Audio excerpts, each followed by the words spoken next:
সুপ্রিয় দর্শক মণ্ডলী, আমরা সব সময় শুনে এসেছি নবীজি সাল্লাল্লাহু আলাইহি ওয়াসাল্লামকে কষ্ট দেওয়ার জন্য জনৈক বুড়ি পথে কাঁটা বিছিয়ে রাখত।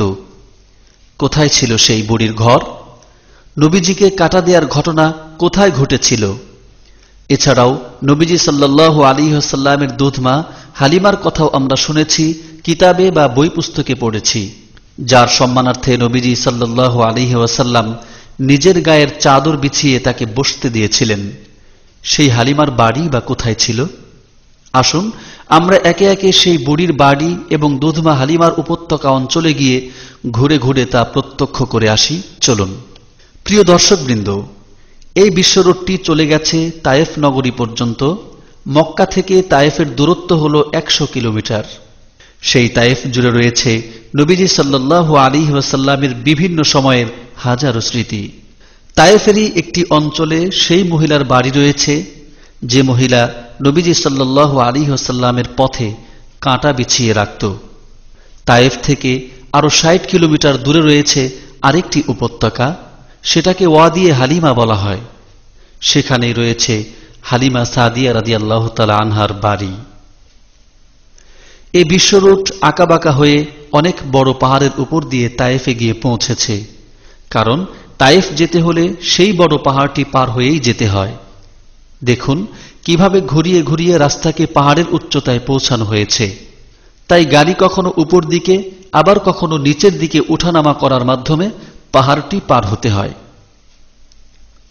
মাঝে এক জায়গায় দেখা যায় এভাবে বৈদ্যুতিক ক্যারিয়ারের মাধ্যমে মানুষ পাহাড়ে উঠানামা করছে।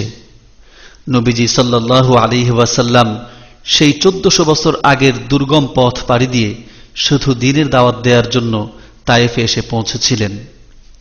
মক্কা থেকে তায়েফের উচ্চতা আরো 7000 ফিট বেশি, তাই পাহাড় ডিঙ্গিয়েই তায়েফ শহরে পৌঁছতে হয়। এই সাইনবোর্ডের নিচ থেকেই তায়েফ সীমানা শুরু। দর্শক মণ্ডলী, 2008 সালের কথা বলছি। জুন মাসের প্রচন্ড খরতাপে মক্কায় যখন 41 ডিগ্রি তাপমাত্রা দেখে এসেছিলাম, 12টার দিকে তায়েফে এসে পৌঁছে দেখি এক সুন্দর নাতিশীতোষ্ণ পরিবেশ। মাত্র 26 ডিগ্রি সেলসিয়াস তাপমাত্রা। কিছু সবুজের সমারোহ দেখা গেল তায়েফে। তায়েফের প্রকৃতি রুক্ষ নয়, বেশ স্বাচ্ছন্দ্যময় নগরী। মাঝে মাঝে বৃষ্টিপাত হয় এখানে। তায়েফ শহরের এক পার্শ্বে দেখা যাচ্ছে পুরনো একটি ছোট্ট মসজিদ। এটাকে মসজিদে আলী বা আদালতে আলী বলা হয়। এখানেই ছিল হযরত আলী রাদিয়াল্লাহু তাআলা আনহুর বিচারালয়। এখানে বসেই তিনি বিচার কার্য পরিচালনা করতেন। এখানে এসে নবীজি সাল্লাল্লাহু আলাইহি ওয়াসাল্লাম নামাজও পড়েছিলেন। এজন্য এটাকে মসজিদে আলীও বলা হয়। আব্বাসীয় খলিফাদের আমলে এটাকে কিছু সংস্কার করা হলেও এটা রয়ে গেছে সেই আগের মতোই। এখন অবশ্য মসজিদটি বন্ধ রাখা হয়েছে, কাউকে আর প্রবেশ করতে দেয়া হয় না।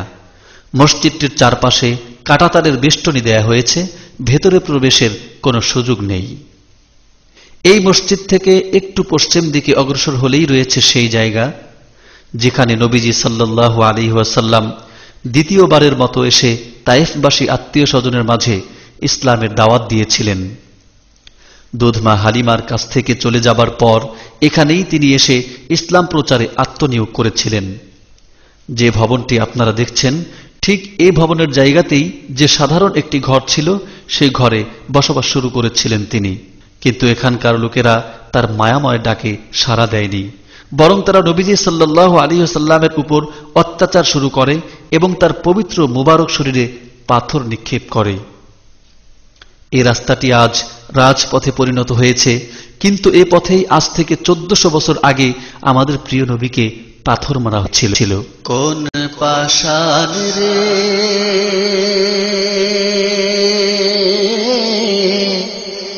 মারলি পাথর,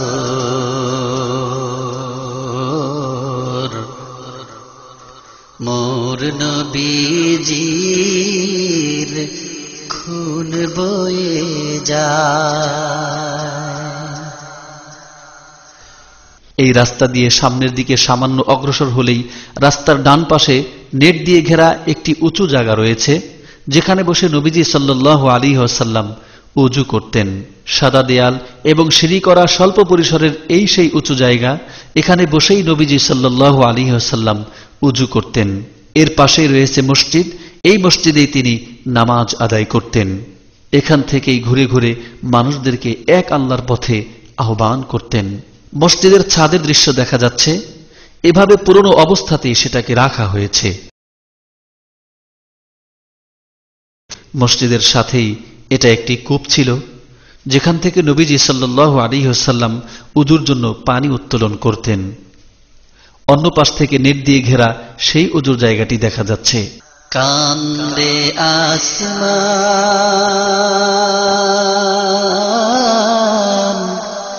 জমিন। যে বুড়ি নবীজি সাল্লাল্লাহু আলাইহি ওয়াসাল্লামের পথে কাটা বিছাতো, সেই বুড়ির ঘর ছিল এটা। বুড়ির নাম ছিল উম্মে জামিল। এই ঘরেই সে বসবাস করত। আজ জীর্ণ শীর্ণ ভাঙা বাড়িতে পরিণত হয়েছে এটা। সেই 1400 বছর আগের বাড়ি এটা।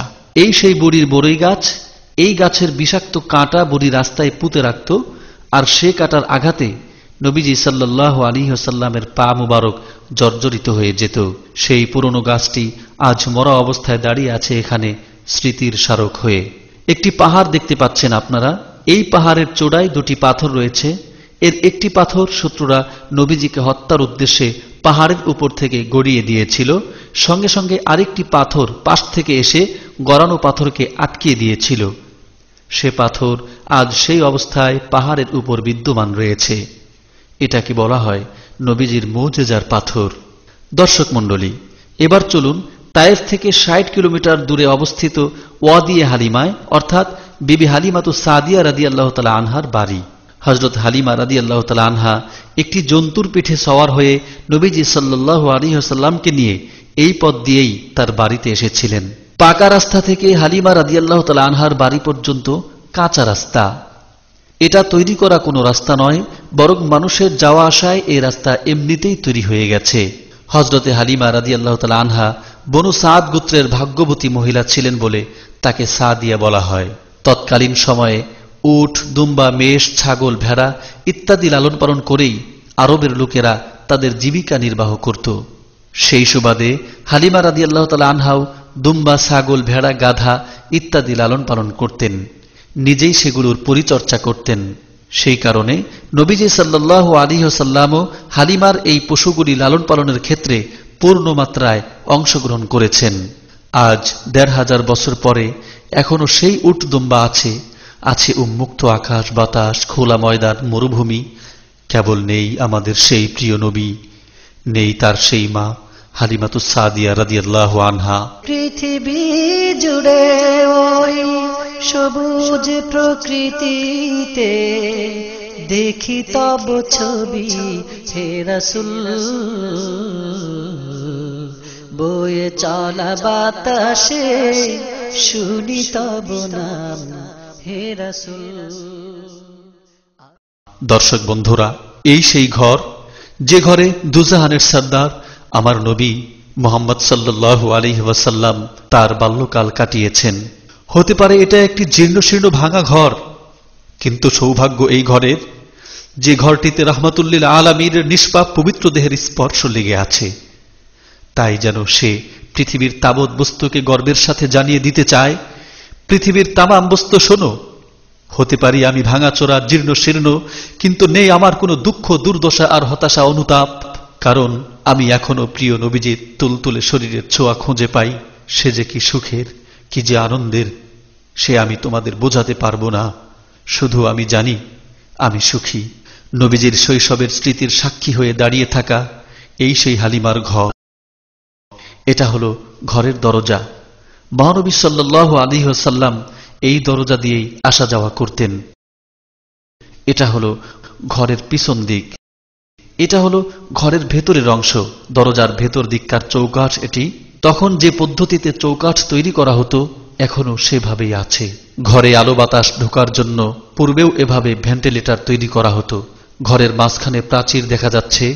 প্রাচীরের দুপাশে দুটি রুম। একটিতে হালিমার স্বামী থাকতেন, অপরটিতে হালিমা ও মহানবী সাল্লাল্লাহু আলাইহি ওয়াসাল্লাম থাকতেন। দেখা যাচ্ছে ঘরের ছাদ। এখন অবশ্য হুবহু ছাদ নেই, বরং কাষ্ঠখণ্ড ইত্যাদি উপরে রাখা আছে। সম্ভবত এগুলোর উপরেই কোনোভাবে ছাদ তৈরি করা ছিল। পাহাড়ের চূড়া থেকে পূর্ব দিকে 100 ফুট নিচে এই জায়গাটাতেই নবীজি সাল্লাল্লাহু আলাইহি ওয়াসাল্লামের সিনা চাক বা ওপেন হার্ট সার্জারি হয়েছিল, বাংলায় যাকে বলে বক্ষ বিদারণ। মোট 4 বার বক্ষ বিদারণ হয়েছিল নবীজি সাল্লাল্লাহু আলাইহি ওয়াসাল্লামের। তার মধ্যে প্রথমবার হয়েছিল এখানেই। হালিমাতুস সাদিয়া রাদিয়াল্লাহু তাআলা আনহা এই পাহাড়ের পাদদেশে তার বাবার এই ঘরটিতে বসবাস করতেন। এখানেই হালিমার শৈশবকাল কেটেছে। তিনি তার প্রসবকৃত শিশু সন্তানটিকে বিভিন্ন জন্তু জানোয়ারের আক্রমণ থেকে হেফাজতের জন্য পরে পাহাড়ের উপর ওই ঘরটি তৈরি করেন এবং সেখানেই বসবাস শুরু করেন। আমরা সকলেই জানি হুজুর সাল্লাল্লাহু আলাইহি সাল্লাম ছাড়াও তার নিজের গর্ভের একজন সন্তান ছিল। পরবর্তীতে দুধ পান করানোর জন্য হুজুর সাল্লাল্লাহু আলাইহি সাল্লামকে তিনি নিয়ে আসেন এবং সকলে মিলে এই ঘরটাতেই বসবাস শুরু করেন।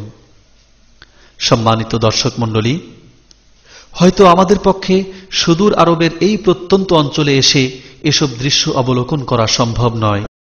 তাই প্রযুক্তির উপহার এই ক্যামেরার মাধ্যমে সেই দৃশ্যগুলো প্রত্যক্ষ করে হৃদয়ে প্রশান্তির প্রলেপ লাগাতে চেষ্টা করলাম। উদ্দেশ্য, এসব দৃশ্য দেখে যেন হুজুর সাল্লাল্লাহু আলাইহি ওয়াসাল্লামের সাথে মহব্বতের সম্পর্ক আমরা বাড়াতে পারি, মনকে যেন প্রস্তুত করতে পারি হুজুরের সুন্নাহ ও আদর্শ ধারণ করার জন্য। এছাড়া অন্য কোনো উদ্দেশ্য যেন আমাদের মাঝে ক্রিয়াশীল না হয়।